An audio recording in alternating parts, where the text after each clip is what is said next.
everyone. Today's lesson is about how to play in the key of C major using the new fingering pattern that we just learned. Line 135 is the target this time, which is just a C major scale. So let's talk about what we already know about scales.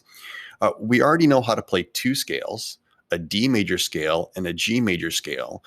Both of them start on open strings. And we've learned that scales have a certain pattern of whole steps and half steps. There's always a whole step between the first two notes, a whole step between the next two notes, then a half step, then whole, whole, whole, and then finally a half step at the end. Now, on the violin, playing a D major scale, that looks like this. We have our open D string. There's a whole step from the open D string to first finger E. There's a whole step from first finger E to second finger F sharp. We can see the whole step right there because there's a gap between the fingers. There's a half step from F sharp to G, and we can see the half step because the fingers are touching. It's a whole step from third finger to the open A string. It's a whole step from the open string to the first finger. It's a whole step from the first finger B to the second finger C sharp. I can see the whole step there. And then it's a half step from my C sharp to my D. I can see it's a half step because my fingers touch. And we use the exact same finger pattern to play our G scale on our G string. Open 1, high 2, 3, open 1, high 2, 3. As it turns out, we could do the same thing starting on our A string, open 1, high 2, 3, open 1, high 2, 3, and we'd get an A major scale, but we haven't quite gotten to playing things in the E string yet.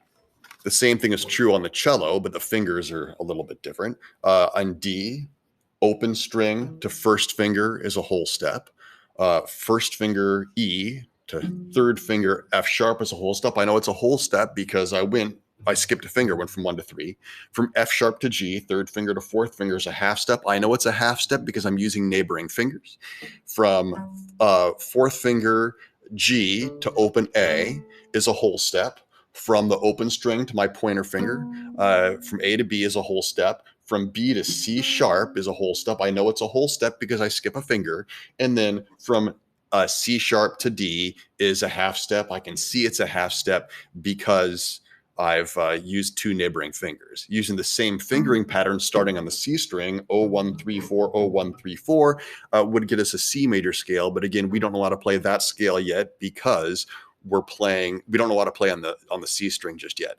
Now, today's lesson is a C major scale, but it's a C major scale starting on a high note. So we can't just cheat and use the 1, 3, 4 pattern like we did on the other scales. We're going to have to learn a new fingering pattern.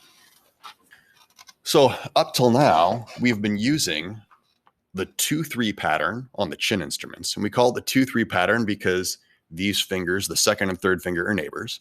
On the cello, I call this the 1-3-4 pattern because we use the first, third, and fourth finger, and our second finger is only along for the ride.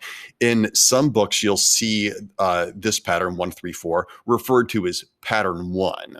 And same for the 2-3 pattern in the chins. In some books, it's referred to as pattern 1. And I prefer to call it 2-3 or 1-3-4 because it's more descriptive of what you actually do with your hands. Now, when we're playing in the key of C major, we often have to use this finger pattern, the 1-2 pattern for the chin instruments, called 1-2 because the half step is now between 1 and 2, and what I call the 1-2-4 pattern on the cello, called that because I use the first, second, and fourth finger, and our third finger is now only along for the ride. In some books, these patterns, the 1-2 pattern and the 1-2-4 pattern, are referred to as pattern 2. So here's what that looks like when we play a C major scale on our instruments. I start by playing a C on my G string, which is third finger. From third finger to open D, just like in the other scale, from third finger to the next open string is always a whole step. From the open D string to first finger E is a whole step. Then from first finger E to second finger F natural is a half step, and I can see it's a half step because my fingers are touching. And then from F to G is a whole step. I can see it's a whole step because of this gap between my fingers. And then from that G to the open A is a whole step. Third finger to the next open string is always a whole step. From the open A to the first finger is a whole step. That's A to B. And then from 1 to low 2, that's our C, that's the top of the scale, is our other half step. On the cello, that looks like this. We have fourth finger C on the G string. We can't start in our open C because this scale is going to call for this higher C. So I go from C to open D is a whole step. Fourth finger to the next open string is always a whole step. Open string to first finger, that's D to E, is a whole step. From 1 to 2, that's E to F, is a half step. I can see it's a half step because I'm using neighboring fingers. And from 2 to 4 is a whole step. I can see it's a whole step because I had to skip a finger. As always, from the fourth finger G to the open A is a whole step. From open A to first finger B is a whole step.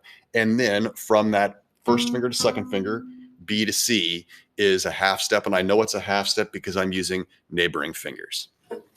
So let's take a look at what that looks like in the book. Here in the violin book, we can see that we start on C, that's third finger on our G string, and then open D, first finger E, low second finger, and then third finger G, open A, first finger B, and then a half step to low second finger C. 301, low 2, 301, low 2, and then reverse the order on the way down. And our book, they marked where the half steps are with these angled lines. I do this a lot in my own parts when I'm practicing, even on trumpet. It helps me to know where I need to hear those half steps. For you, it helps to know where you see the half steps because you're going to use a different finger pattern. You're going to feel your fingers touching each other when you're playing a half step. In the cello book, it looks like this. And I can see I have my fourth finger C on my G string going up to open D, first finger E, half step to second finger F natural, whole step to fourth finger G, whole step to open A, first finger B, and then second finger C at the top. And again, they have marked this with these angled lines to show where the half steps are. Important to know where those half steps are because we can see the half step in our hands when we go from first to second finger, and we can see a whole step when we go from second finger to fourth finger. Now, if I were to play that C major scale, it would have the same melody as any other scale we play, so we can self-correct by listening to it. Your C major scale should sound like this.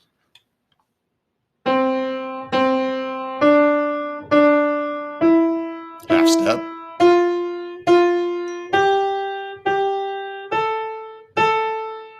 Half step. Half step.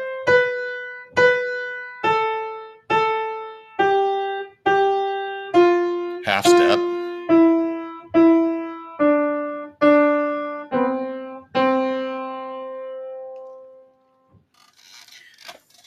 All right. Now, if you hear your scale and it has a strange sound to it, you know you've messed up with those low second fingers or second fingers.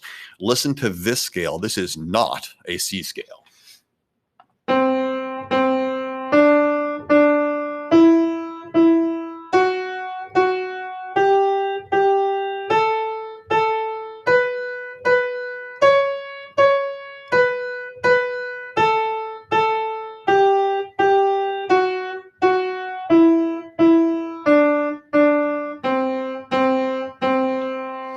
If yours comes out sounding like that, it's because you used high second finger, or the cellos, you used third finger instead. Do this along with practice first and pay careful attention to where the line turns orange or red, because if you see it turn orange or red every time you play an F or a C, that's telling you that your second finger is in the wrong place, or if you're a cello, perhaps you're using the third finger. It's really important that we know the difference between an F and an F sharp and a C and a C sharp, especially when we're playing in the key of C. If we have a C sharp at the top of the scale. It's very confusing to the ear because the ear is expecting to come back to the resting tone of the scale, back to do, back to the tonic.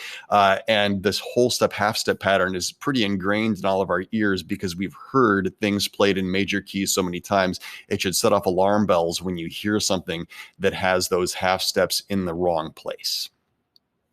All right, that's it for this one. Thanks for stopping by.